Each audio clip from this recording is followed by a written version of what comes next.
Hi, and welcome to this time-lapse version of the Christmas Puppy Golden Retriever in a Christmas hat. So here I'm just showing you what I did in real time on my Patreon tutorial.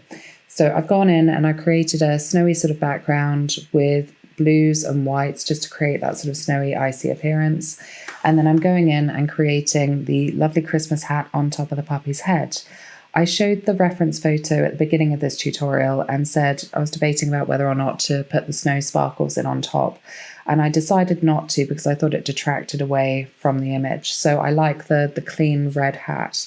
So what's really good about this tutorial is if you end up having to put in extra elements in your portraits, you can see how I achieved the material on this hat, which is a completely different element to what we would normally do. But you might have a collar or a bow tie or something similar which you want to draw in your portraits. And actually creating this lovely textured hat will really help when doing that, I think. So I'm just putting in a tiny bit more of the background just so I can put the hat in on top.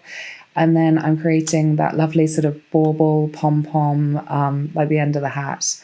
And then the texture of the rim of the hat is going in. So this was really, really fun to create because it was all about the lights and the darks and the shadows and just really getting that to a place where it looked like it was a realistic hat sat on top of the puppy's head.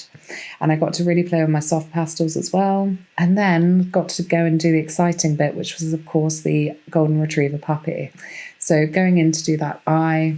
And there's a lot of blues in there. It's a really good way of showing with puppies.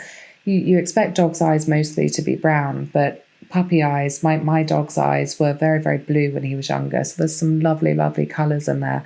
And they reflect the eyes, reflect the snow. So it's reflecting what's actually around him. And then we go in, we start doing those beautiful golden tones. And it just really shows you how to create lots of different textures in this tutorial, what colours go into that lovely golden colour, how to create the shadow at the top of the head where the hat is sat on top. And part one of this tutorial is 3 hours over on Patreon, so it's all real time. You can follow along with exactly what I'm doing. I talk while I'm doing it, so I'm talking through everything that I'm doing as I'm doing it. And it takes us through to just the left side of the puppy's face and the hat. And then in part 2 and 3, we carry on. It's about 9 hours in total, this tutorial. So I hope this has given you some insight into what it entails, what we learn, what we do, and just shows you how I do my tutorials. So I really hope you've enjoyed this. And it'd be really lovely to see you over on Patreon so I can show you exactly what I'm doing in real time. I will see you in part 2. Thank you. Bye.